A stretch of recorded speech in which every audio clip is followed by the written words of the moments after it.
कादंबरी हा वाङ्मय प्रकार मराठीमध्ये खूप प्रचलित आहे. मोठे मोठे कादंबरीकार मराठीमध्ये होऊन गेले, ज्यांनी ऐतिहासिक विषयांवर, पौराणिक विषयांवर किंवा मोठमोठ्या नेत्यांच्या किंवा महापुरुषांच्या जीवनावरच्या अतिशय उत्तमोत्तम कादंबऱ्या आपल्याकडे आलेल्या आहेत. आणि आवडीचं पण आहे, मराठी वाचकांना आवडणारा प्रकार म्हणून कादंबरीचं महात्म्य आहे. त्या कादंबरीनी सत्पुरुषांच्या जीवनाचा वेध घेणारेही अनेक कादंबरीकार आपल्याकडे होऊन गेलेले आहेत. रवींद्र भट आहेत, लीला गोळे आहेत, खूप कादंबरीकारांनी सत्पुरुषांच्या जीवनाचा वेध घेतला.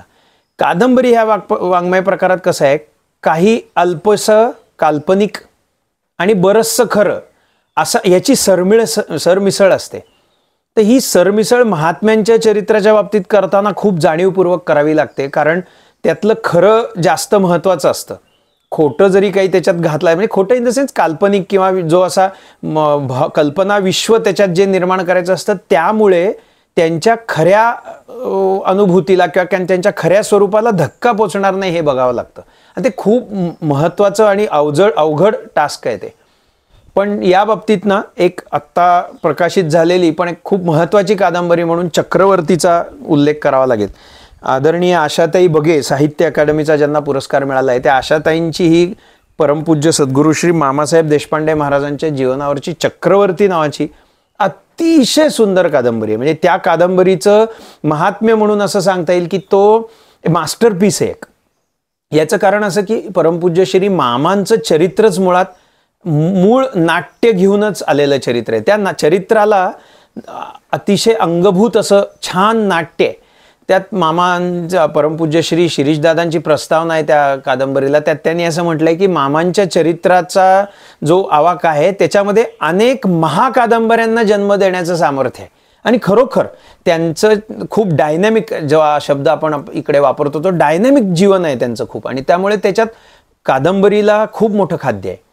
पण एखाद्या अशा एवढ्या युगपुरुष अशा महात्म्याची चरित्र कादंबरीतनं मांडणं ही खूप सोपी गोष्ट नसते.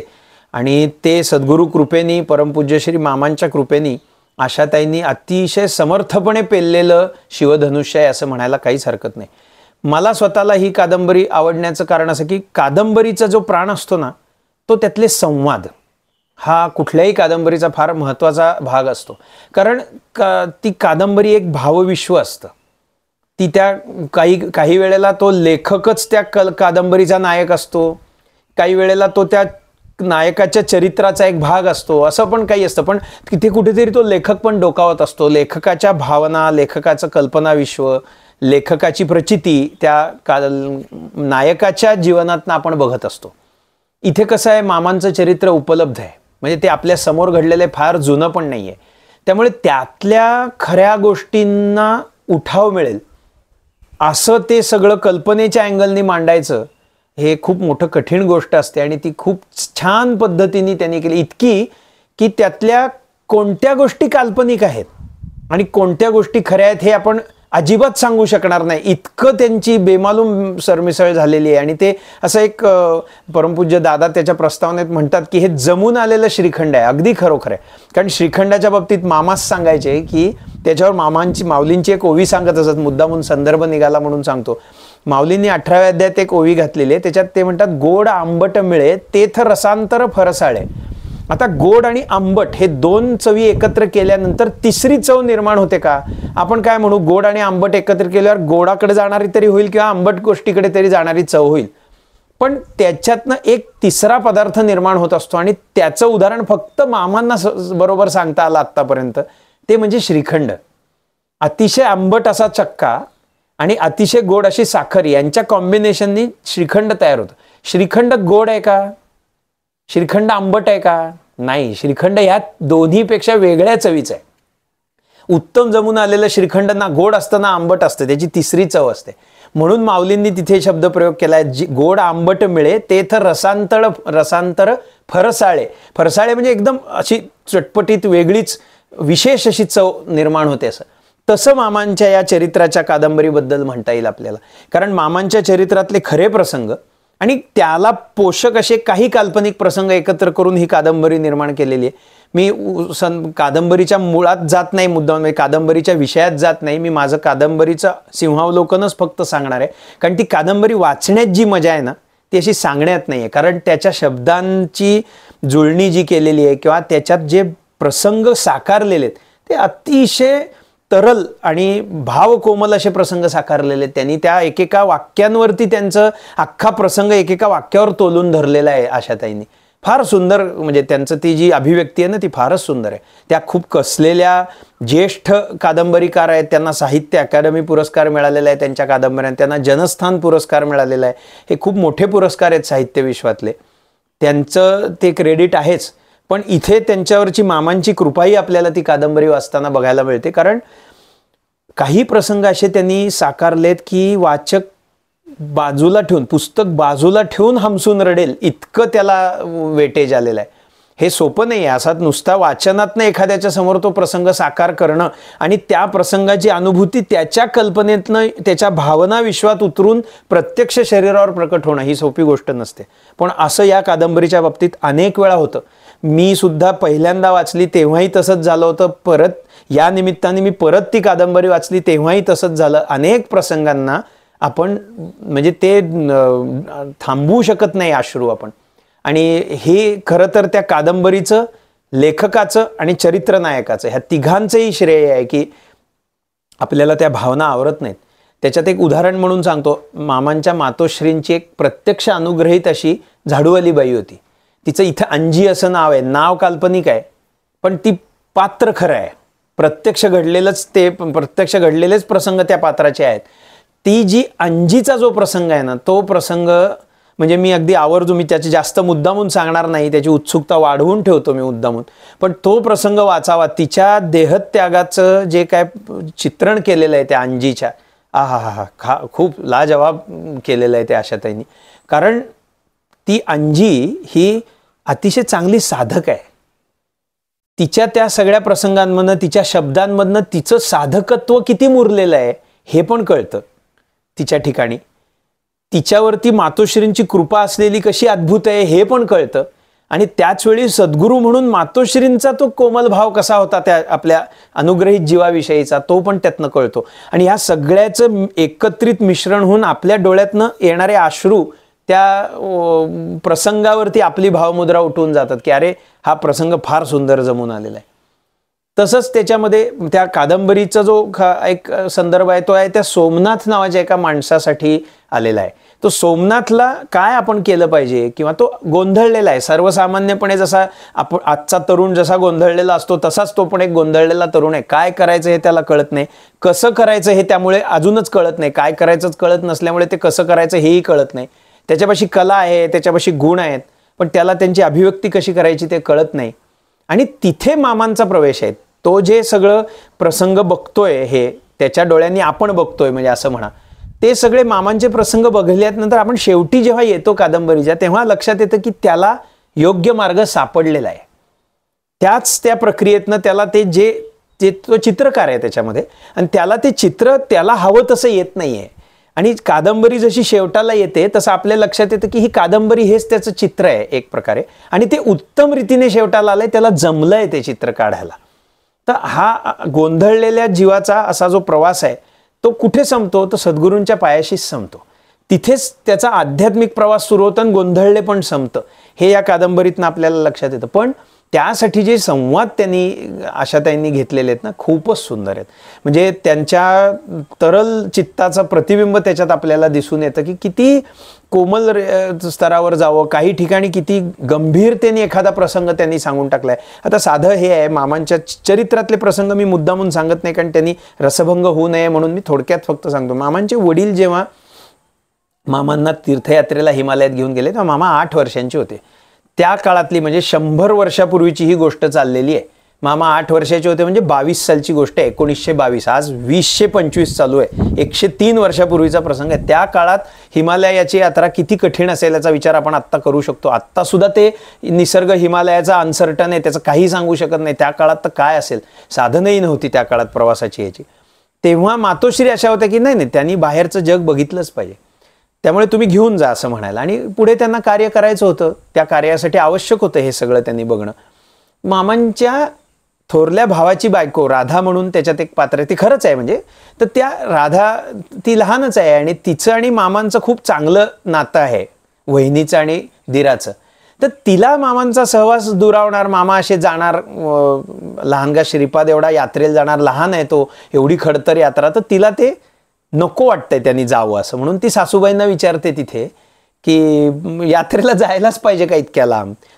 तर म्हणाले का ग, असं जवळ नाही का जात आहेत कुठेतरी, अष्टविनायक बिष्टविनायक, हिमालयात कशाला जायला पाहिजे. तर मातोश्री हसतात, ते म्हणतात अगं एकच वाक्य त्यांच्या तोंडी घातलंय आशाताईंनी, किती सुंदर वाक्य आहे बघा. अगं एकदा हिमालय चढून गेल्यानंतर जगातली मग सगळी शिखरं सोपी वाटायला लागतात ग. आता हे वाक्य तिथे जरी त्या राधाची समजूत घातलेलं असलं तरी मामांच्या आयुष्यातल्या प्रसंगांचा सुतोवाच नाही आहे का हे एक प्रकारे. की मामांना जे आयुष्यामध्ये कार्य करायचं होतं ते सगळं हिमालय चढण्यासारखंच होतं त्यांच्यासाठी. कारण तो जो काय त्यांनी अध्यात्माचं एवढं शिखर गाठलं ते सोपं होतं का, नाही. तर त्याची सुरुवात ह्या वाक्याने किती सुंदर झालं ते, की त्यांना ते एकदा हिमालय चढले की कुठलीच शिखर कठीण वाटणार नाहीत, कारण हेच करायचं होतं पुढे. पण अशी खूप टचिंग आणि कॅची अशी वाक्य या कादंबरीमध्ये खूप ठिकाणी बघायला मिळतील. अनेक ठिकाणी ती अनेकांचे प्रेरणा स्रोत ठरू शकतील इतकी महत्त्वाची वाक्य आहेत. आता या अंजीच्या प्रसंगात सुद्धा ती अंजी अनुग्रहित होती. ती जरी साधी झाडूवाली असली, अज्ञानी असली, तरी ती ज्ञानेश्वरी ऐकायला रोज येत असे मातोश्रींकडे. आणि ती आल्याशिवाय मातोश्री ज्ञानेश्वरी सुरू करत नसत, कारण तिच्यावरती कृपा झालेली होती त्यांची. आणि ती म्हणायची मामलेदाराचं अंगण मी नंतर झाडीन, आधी माझ्या सद्गुरूंचं अंगण झाडीन, इतकी तिची निष्ठा होती. ती जेव्हा अगदी अत्यवस्थ होती तेव्हा मातोश्री तिथं गेल्या आणि तिच्यापाशी बसून होत्या. तिला विचारलं त्यांनी तू काही खाल्लंस का. तर ती त्यांना म्हणते की तुम्ही जेवून आलात का रात्रीचे, जेवूनच या, कारण आता माझं काही खरं नाही आहे, त्यामुळे तुमचं जेवण नको खोळंबायला, असं ती अंजी विचारते. तर मातोश्री म्हणतात मी आले, तू काही खाल्लंस का, असं म्हणून त्या तिला थोडीशी पेज भरवतात तिच्यापाशी. तर ती हात जोडून त्यांना म्हणतेय की बाकी काही झालं तरी चालेल, पण आपण दिलेलं नाम शेवटच्या क्षणापर्यंत माझ्या मुखात असावं अशी माझी इच्छा आहे. मातोश्री पण त्याच्या डोक्यावर हात फिरून म्हणतात हो राहील तसं नाव. आणि खरोखर तिथे आशाताई असं वर्णन करतात की तिचं जरी भान हरपलेलं होतं तरी तिचे ओठ काहीतरी पुटपुटत होते. एवढाच त्यांनी संदर्भ दिलाय, किती महत्वाचा आहे. आणि त्याच्या पुढे बघा मातोश्री पहाटे तिचं अंग गार पडलं असं वर्णन केलं, गेली ती.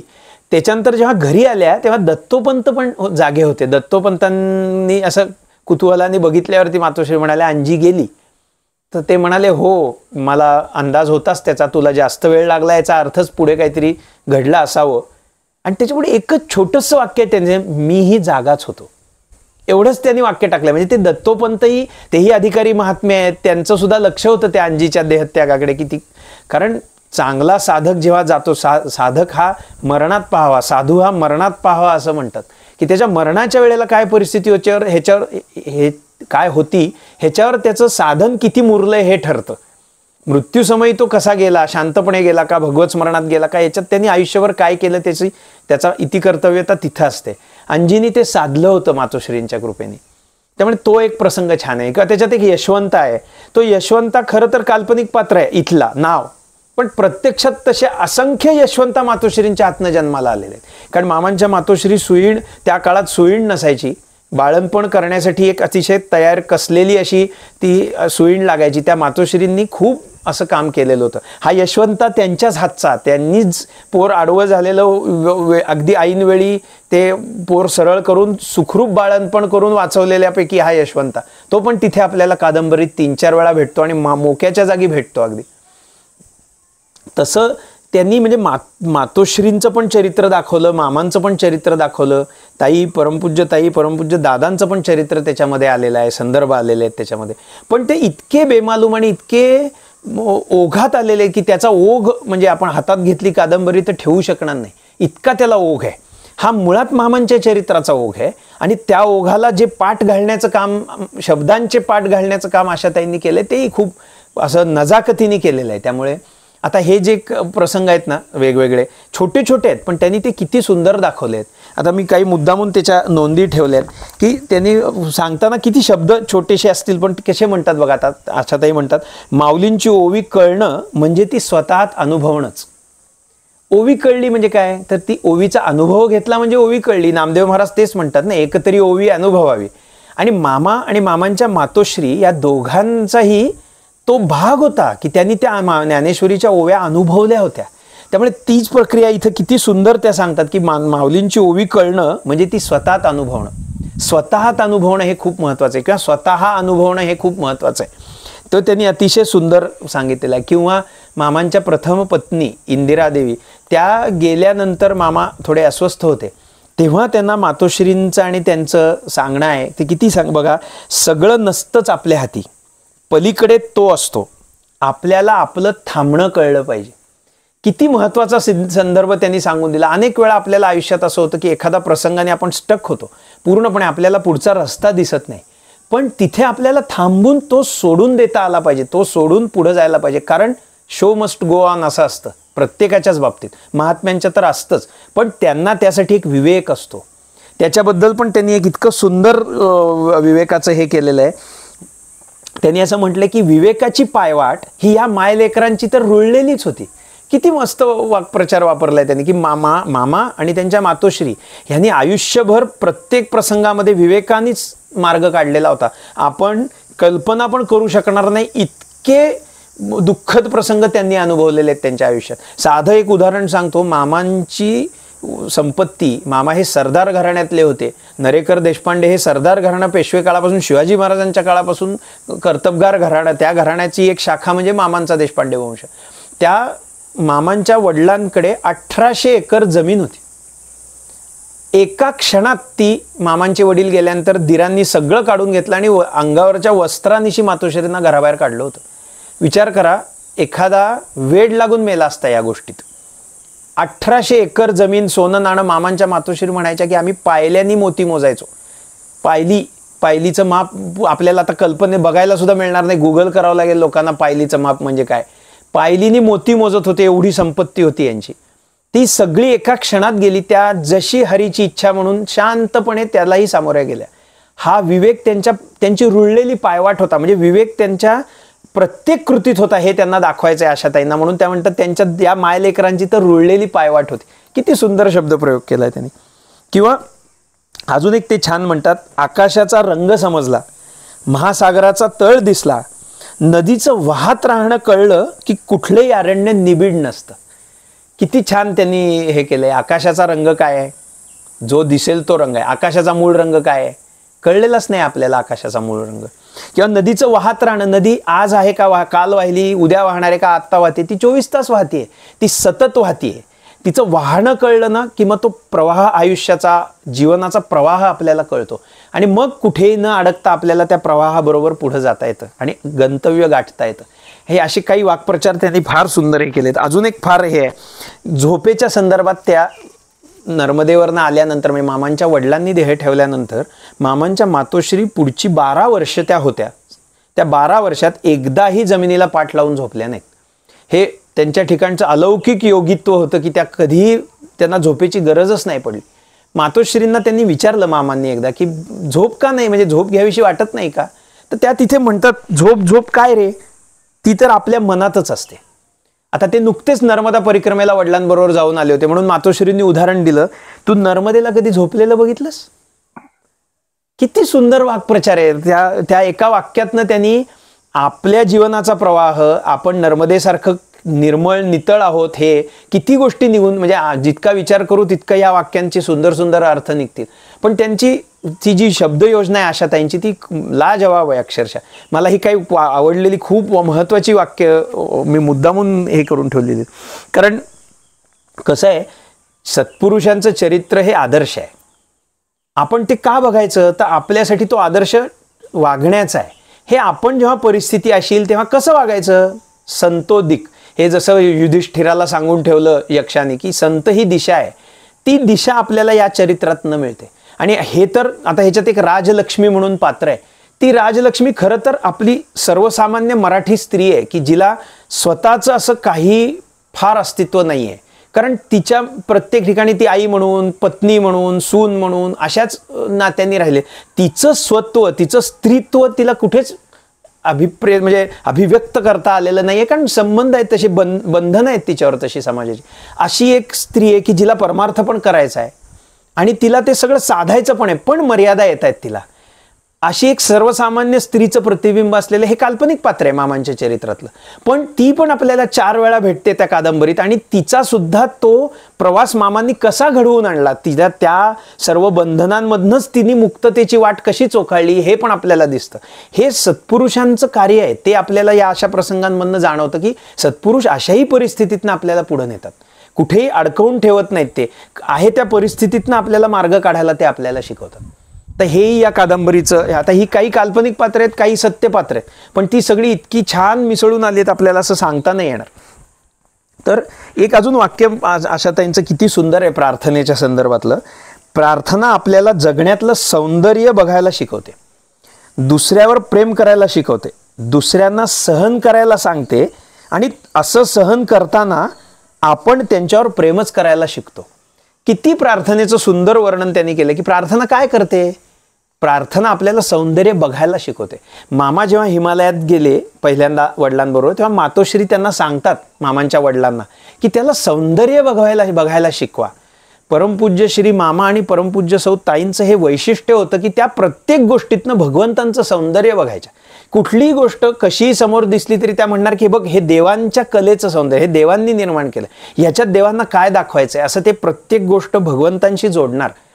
ते जे सौंदर्य बघणं, मग तर सौंदर्य बघण्याचा एक प्रसंग सांगतो तुम्हाला, मामांच्या चरित्रातला आहे, तो या कादंबरीत नाही आहे पण तरी सांगतो.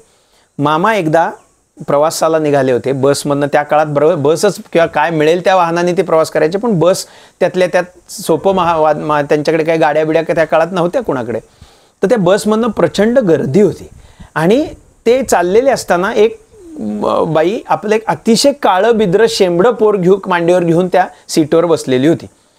तर ते असं पोर होतं की असं म्हणजे निग्रो पोर दिसावं असं पोर होतं की कोणी पटकन उठून त्याला घेतलं नसतं.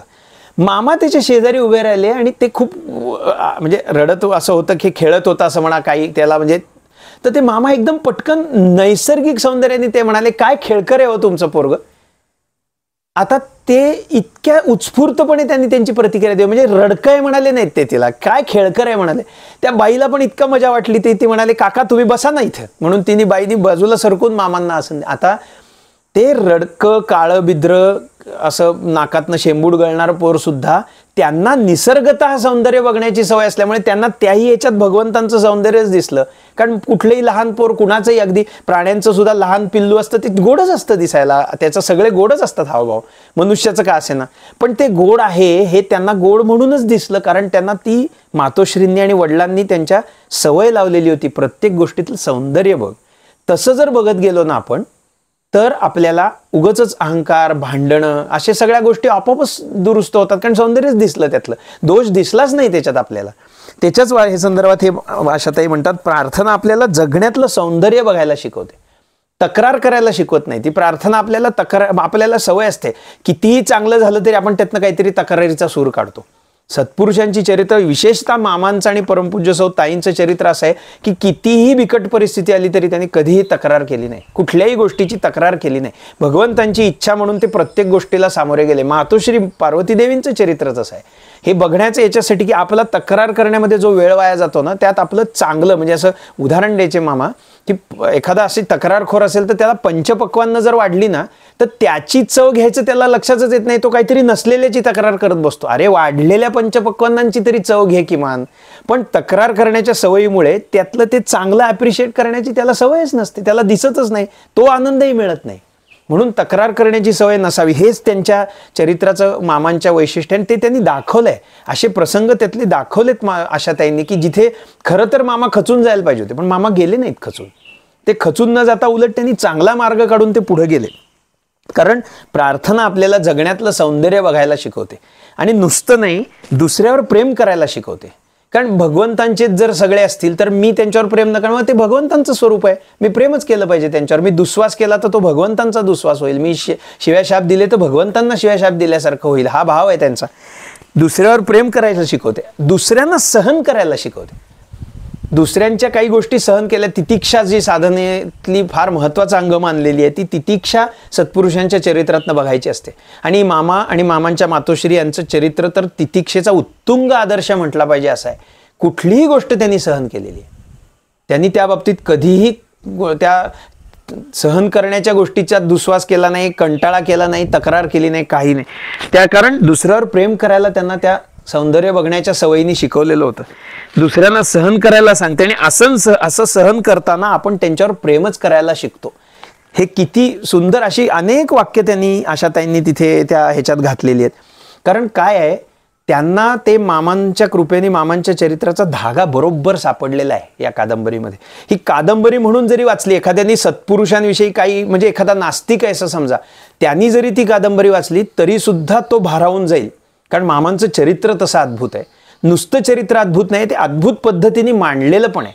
आणि मनाचा ठाव घेणारी भाषा, मनाचा ठाव घेणारे प्रसंगांचं नॅरेशन आणि मनाचा ठाव घेणारी वाक्य, हे सगळं त्यांच्या कादंबरीची काय म्हणता येईल अशी बलस्थानं आहेत.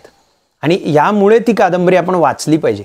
एक सत्पुरुषांच्या जीवनावरची एक अशी विशेष कादंबरी म्हणून तर त्याचं महात्म्य आहेच, पण नुसतं जरी असं बघितलं तर एक महापुरुष, मामा हे एक महापुरुष आहेत. आध्यात्मिक भाग जरी त्यांचा बाजूला ठेवा तरी त्यांचं जे जीवन संघर्षातनं गेलेलं आहे त्याचेच थोडे ना थोडे प्रतिसाद आपल्याही जीवनामध्ये, त्याचे पडसाद आपल्याही जीवनामध्ये येत असतात. त्यामुळे त्याचा जो आदर्श त्यांनी अनुभवला, सर्व टोकाचे संघर्ष त्यांच्या जीवनामध्ये घडलेले आहेत, पण ते सगळे सांभाळत ते कसे त्या आपला भाग कधीही त्यांनी सोडला नाही. ती जी विवेकाची पायवाट म्हटलंय त्यांनी, ती कधीही विवेकाची पायवाट त्यांनी सोडली नाही. हे आदर्श आपण अशा चरित्रातनं घ्यायला पाहिजेत. आणि माझ्या दृष्टीने हे महत्त्वाचं त्याच्यासाठी आहे का आपण ते चरित्र बघितलं पाहिजे. ती कादंबरी आहे, ती वाचायला काही असं तत्वज्ञान नाही किंवा काही नाही, पण त्यातही एक वैशिष्ट्य सांगतो. मातोश्री आणि मामांचे जे संवाद आहेत, म्हणजे अभ्यासपूर्वक जर ही कादंबरी बघायची झाली तर मामांचे आणि मामांच्या मातोश्रींचे जे संवाद या कादंबरीत आलेले आहेत ते अतिशय मार्मिक आहेत. अतिशय म्हणजे त्या प्रत्येक प्रसंगातनं मातोश्रींना माहीत होतं की आपल्या पोटी प्रत्यक्ष टेंबेस्वामी महाराज आलेत. त्यामुळे यांचा संगोपन करणं ही सोपी गोष्ट नाही. ते महात्मे आहेत, प्रत्यक्ष मुळात अवतारी महात्मे आहेत. अवतारी महात्म्यांचं संगोपन करणं ही सोपी गोष्ट नसते. ते कसं त्यांनी घडवत गेले, मामांचा मूळचा तार्किक स्वभाव, त्यांना प्रत्येक गोष्ट अनुभवाच्या मोजपट्टीवर घासून पुसून दाखवली तरच ते विश्वास ठेवणार. सांगेवांगी गोष्टीवर विश्वास ठेवणाऱ्यातले नव्हते ते. पण मातोश्रींनी सगळं तसं करत त्यांना अनुभव देत प्रत्येक गोष्ट समजावून सांगितली. आणि ते सगळं करताना त्यांचा जो संवाद आहे ना, मी मगाशी जे म्हटलं की कुठल्याही कादंबरीचं बलस्थान त्यातले संवाद असतात, तसं या कादंबरीचंही बलस्थान संवादच आहेत. आणि ते इतके म्हणजे असे भावकोमल पण आलेले आहेत, त्याचवेळी ते असे मार्मिक पण झालेले आहेत, रोखठोक पण आलेले आहेत, असे सुंदर संवाद. त्यातले सगळ्यात महत्त्वाचे संवाद मातोश्री आणि त्यांचे चिरंजीव मामा या दोघांच्या मधले संवाद फार विशेष अभ्यासपूर्ण आहेत. कारण त्यांनी त्यातनं संपूर्ण सांप्रदायिक तत्वज्ञान पण आणलं आणि ते अतिशय शुद्ध स्वरूपामध्ये कसं मामांच्या मातोश्रींकडनं मामांकडे पोचलं त्याचा प्रवाह पण आपल्याला त्याच्यामध्ये अतिशय चांगल्या प्रकारे दिसतो.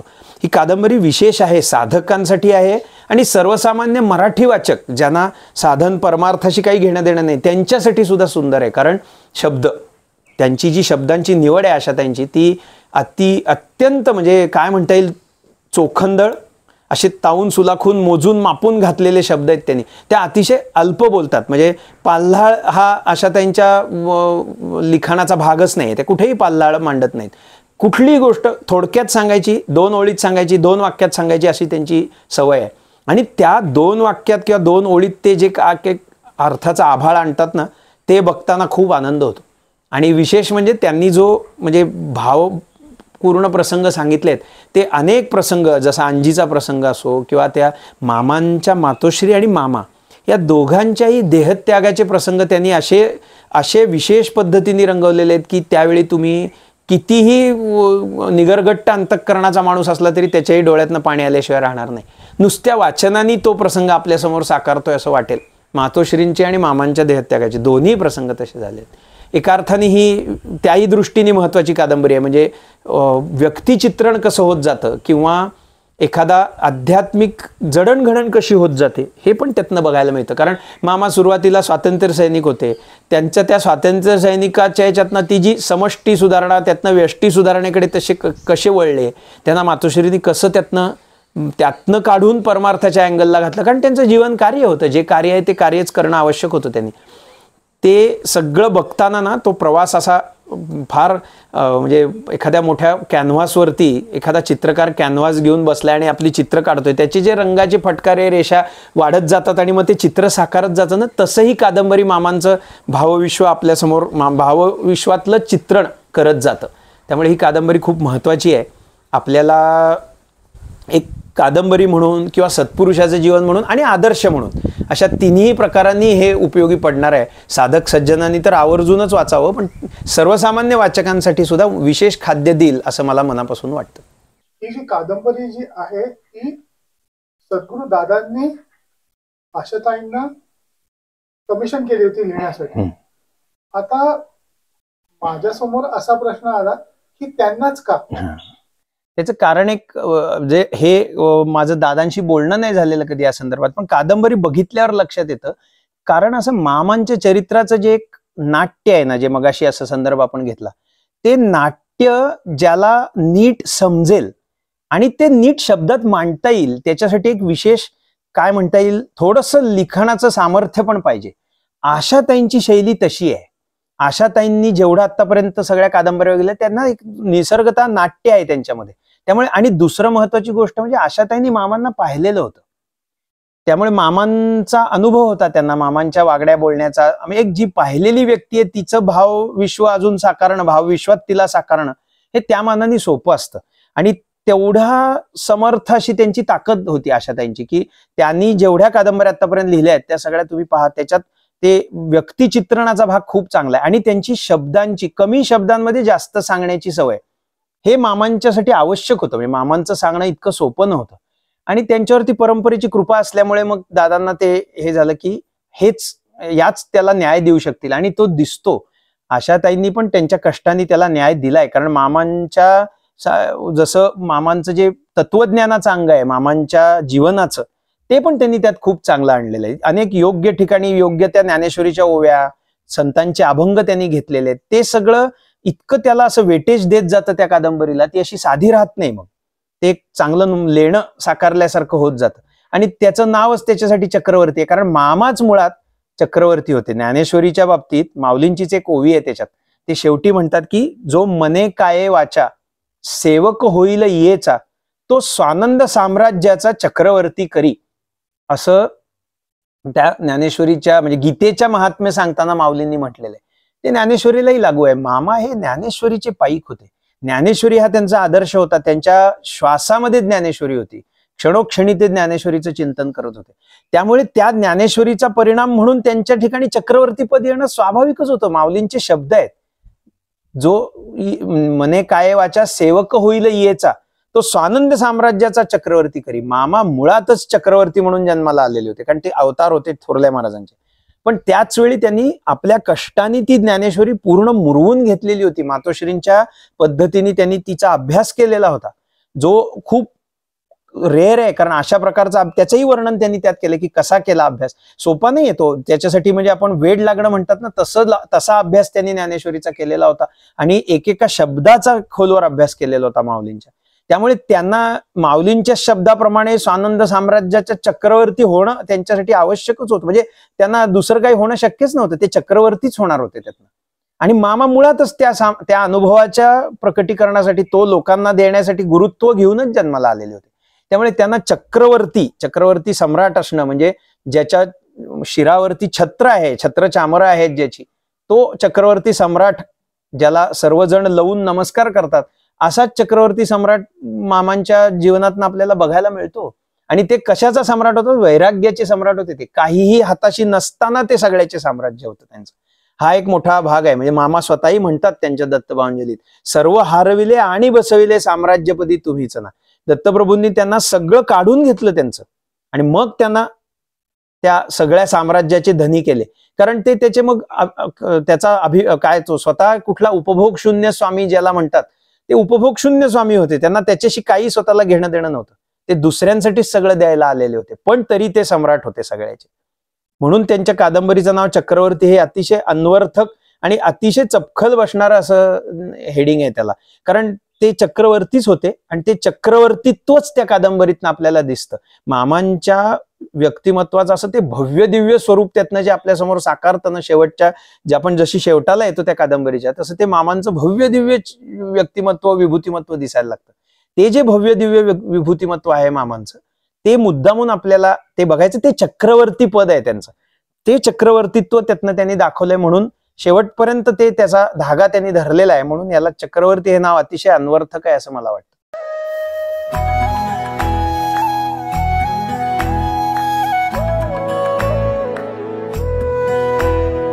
अध्यात्मावर अशीच माहिती मिळवण्यासाठी देव माझा चॅनलला सबस्क्राईब करा.